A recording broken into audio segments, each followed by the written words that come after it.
Maybe you're sitting there right now thinking, why am I still broke? Why haven't I made it yet? I used to think the same thing, until the day I spent $40 million with a single email. That's right, an email. And in that moment, everything I thought I knew about wealth completely changed.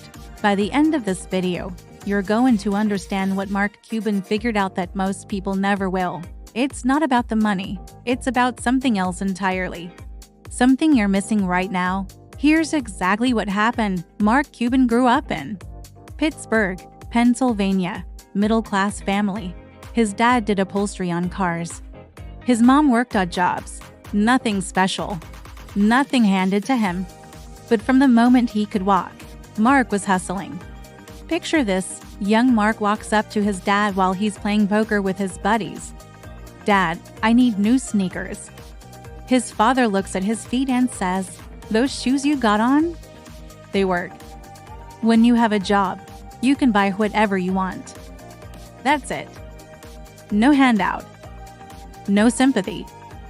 Just reality.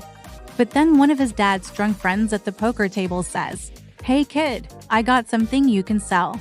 I got boxes of garbage bags. Sell them in the neighborhood, take the money, buy your sneakers." Mark bought those boxes for $3 each. Sold them for $6. But here's what matters. He didn't just sell garbage bags. He created the world's first door-to-door garbage bag subscription service. Think about that. He was maybe 10 years old, and he already understood something most adults never figure out: recurring revenue. He'd knock on doors. "Hi, my name is Mark. Do you use garbage bags? I've got a great deal for you. And every time you need garbage bags, all you have to do is call me. I'll put them in my wagon and bring them right to your house." That's not a kid selling garbage bags. That's a kid who already understood the game. Now, here's where it gets interesting. As Mark got older, he realized something most people are too scared to admit. School wasn't for him. High school wasn't teaching him what he needed to know. So at 16, he started taking night classes at the University of Pittsburgh. At 17, he dropped out of high school completely and went to college full-time. Everyone told him he was crazy. Everyone told him he was throwing his life away. But Mark didn't care about what everyone said. He cared about one thing: controlling his own time. Let me ask you something. When you think about making money, what's your goal? $1 million? 10 million? Mark never thought in terms of money. He thought in terms of time. How can I control my own destiny? How can I control my own time? That's the difference. Most people chase money. Smart people chase freedom. Mark started a company called MicroSolutions. He grew it, scaled it, and eventually sold it for $6 million. Here's the breakdown. $1 million went to employees, $2 million to a partner, $2 million to Mark. He was a millionaire. Finally made it, right? Wrong. Mark didn't buy a mansion. Didn't buy a fancy car. Didn't flex on Instagram because Instagram didn't exist yet. But you get the point. He lived like a student. The only thing he bought? A lifetime pass on American Airlines. And he traveled the world, taking friends, partying like a rock star. But even then, he was saving. Why? Because that money bought him something more valuable than status. It bought him freedom. Mark thought he'd never work again. He invested in the stock market, made smart moves, and suddenly he was worth over $20 million. Life was good. He was free. He had time. And then, in 1995, one of his college buddies, Todd Wagner, sat down with him and said, "You know, there's this whole new thing called the internet? There's got to be a way we can use it to listen to Indiana basketball." Most people would have brushed it off. Most people would have said, "I'm already rich. Why risk it?" But Mark saw something. He didn't see a website. He saw the future.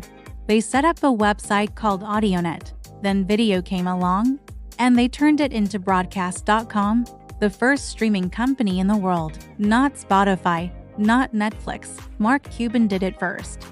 On July 18, 1998, Broadcast.com went public. Mark and his team were guessing what the stock would open at. Mark thought maybe $33. It opened at $62.75. In one day, Mark Cuban was worth over $300 million.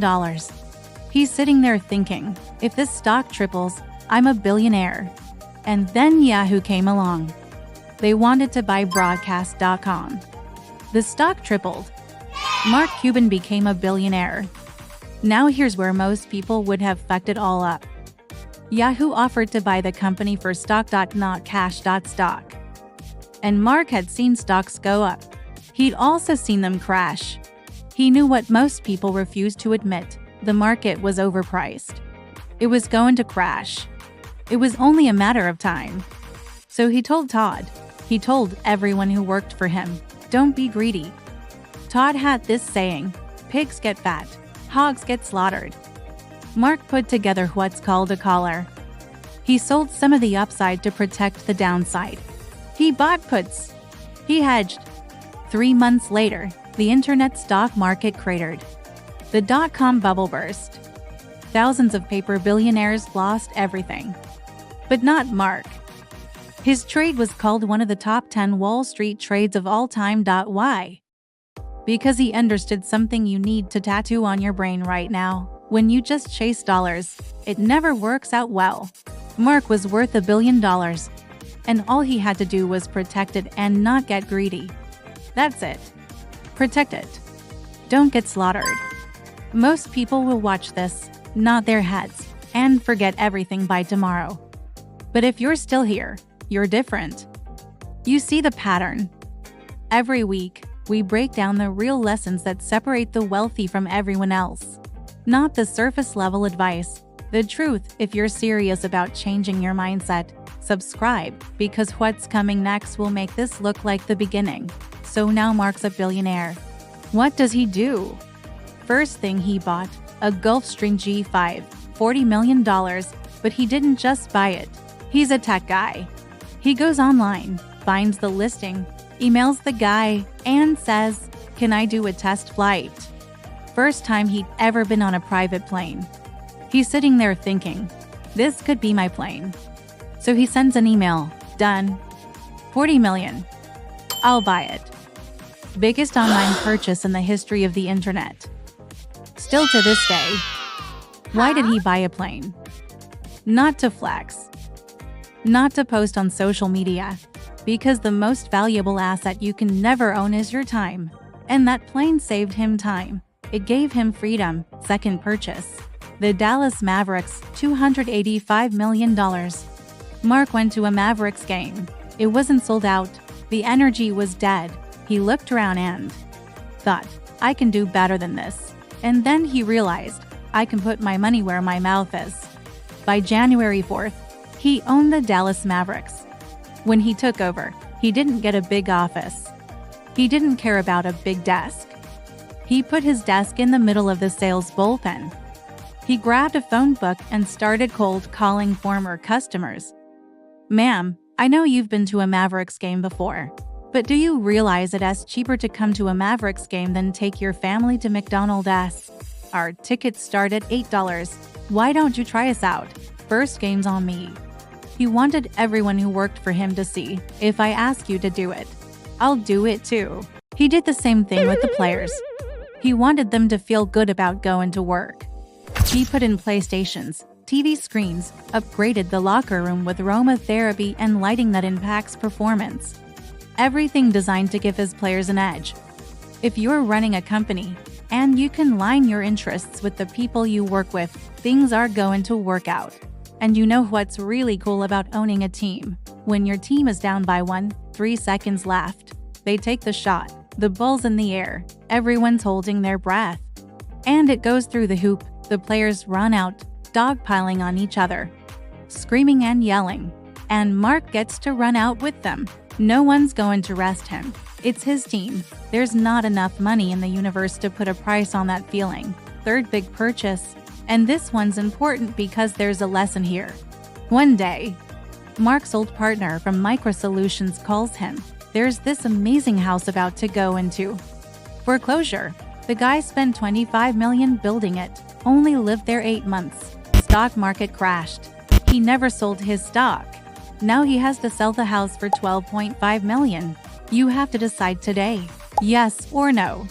Mark had never seen the house, only saw pictures, and he thought, fuck yeah, I'm a billionaire. That was his one why the fuck not purchase. It's an amazing house. He raised his 3 kids there. Still lives there. But the lesson is this: you can never take wealth for granted. You can't ever think it's always going to be there. Because if you do, you're going to get busted. Now here's what Mark wants you to understand. If you want to be a millionaire, you can do it. But there's a few things you have to be able to accomplish. Rule number 1, find something you can be good at, and then be great at it. Not good. Great. Rule number 2, you have to know how to sell. Whatever you're good at, somebody's going to need that service. But if you can't sell, you're dependent on other people. And dependency kills freedom. Rule number 3, be curious. Always be learning. Because the one thing that's certain about business is that it changes every single day. What worked yesterday won't work tomorrow. Rule number 4, when you have that knowledge, when you can sell, when you walk into a room and you know your shit better than anyone else, that's when it's time to start a company. That's when you can start to control your own destiny. This isn't just Mark Cuban's story, it's a blueprint. Next week, we're breaking down another billionaire's hidden pattern, something they did that no one talks about. Something that will change how you see wealth forever. Don't miss it. Mark Cuban didn't become a billionaire because he was smarter than you. He became a billionaire because he valued something different. He didn't chase money. He chased time. He chased freedom. He chased control. And when the opportunity came, when everyone else was getting greedy, he protected what he had. Pigs get fat. Hogs get slaughtered. So here's my question for you. What are you chasing? Are you chasing the next paycheck? The next promotion? Or are you chasing freedom? Because if you're chasing money, you'll always be broke. But if you're chasing time, if you're chasing control, you'll build something that lasts. Mark Cuban sold garbage bags door to door when he was 10. Today, he's worth billions. The difference between then and now isn't the money. It's the mindset. So what's your move? What is the one thing you're going to do this week that gets you closer to controlling your own time? Not a big move. Just one small step. One decision that shifts the game. Because that's how it starts. Not with $1 billion. With a decision. See you next time.